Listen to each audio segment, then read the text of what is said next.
نکاح اور رخصتی کے بعد جب مرد اور عورت تنہائی میں یکجا ہوتے ہیں تو مرد کے اندر بالعموم مباشرت کا جذبہ بڑی شدت کے ساتھ ابھرتا ہے اور مرد بڑی بے صبری کے ساتھ عورت پر ٹوٹ پڑتے ہیں۔ بسا اوقات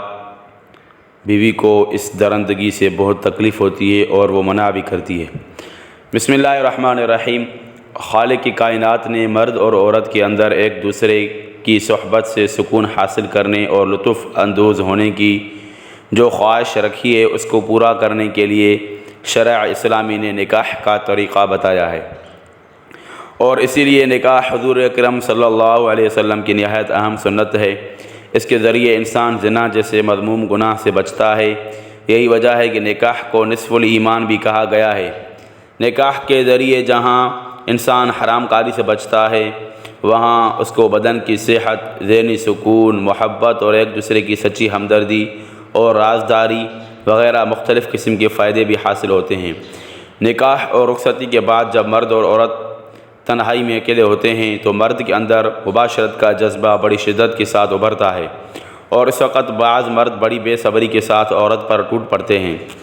بسا اوقات بیوی بحالت حیض ہوتی ہے تو اس درندگی سے بہت تکلیف ہوتی ہے اور وہ منع بھی کرتی ہے، مگر احکام الہی کی ناواقفیت اور اس کے نقصانات کا علم نہ ہونے کے باعث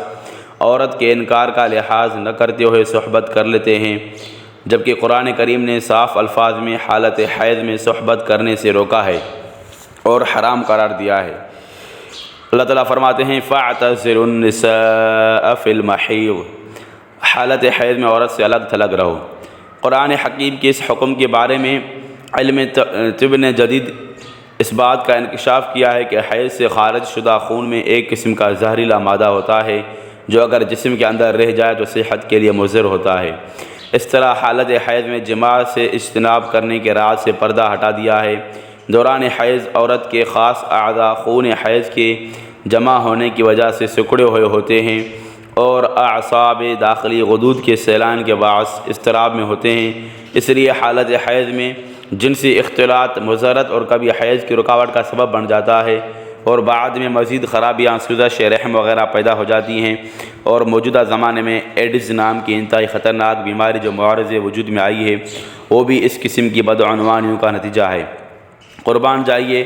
شریعت محمدی کے جس نے ہم کو احکام الہی کے ذریعے ایسی مذموم حرکات سے روکا جن سے فریقین کو طرح طرح کی بیماریوں اور امراض خبیثہ، سوزاک و عطشک وغیرہ لاحق ہو جاتے ہیں، جن کا خمیازہ تمام عمر بھگتنا پڑتا ہے، بلکہ اولاد پر بھی اس کا اثر پڑتا ہے، اولاد مجذوم یعنی کوڑی ہو جاتی ہے۔ بعض فقہا نے اس حکم کی خلاف ورزی پر حدیث کے مطابق کفارہ بھی رکھا ہے کہ جس شخص سے غلبہ شہوت کی بنا پر حالت حیض میں جماع کا گناہ سرزد ہو جائے تو اسے 1 دینار یا نصف دینار بطور کفارہ صدقہ کرنا چاہیے۔